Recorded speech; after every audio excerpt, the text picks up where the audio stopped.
If your kitchen smells like butter and vanilla, you're doing Christmas right. Time to bake some sugar cookie goodness. First things first, preheat your oven to 350 degrees Fahrenheit or 175 degrees Celsius. Line a baking sheet with parchment paper. Easy cleanup, folks. Now beat 1 cup of softened unsalted butter with 1 cup of granulated sugar until it's light and fluffy. This is where the magic begins. Next, add 1 egg and a teaspoon of vanilla extract. Mix it up well. Smells like holiday cheer already, doesn't it?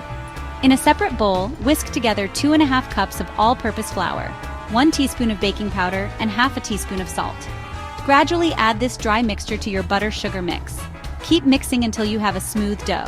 Time to roll. Roll the dough into small balls and place them on your prepared baking sheet.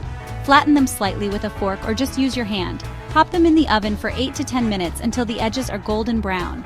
Resist the urge to eat them all right away. Let them cool down first. And now, the fun part, decorating. Use festive icing and colorful sprinkles to make them as merry as your holiday spirit. There you have it, classic Christmas sugar cookies. Perfect for sharing, gifting, or, eating all by yourself. Happy baking and happy holidays.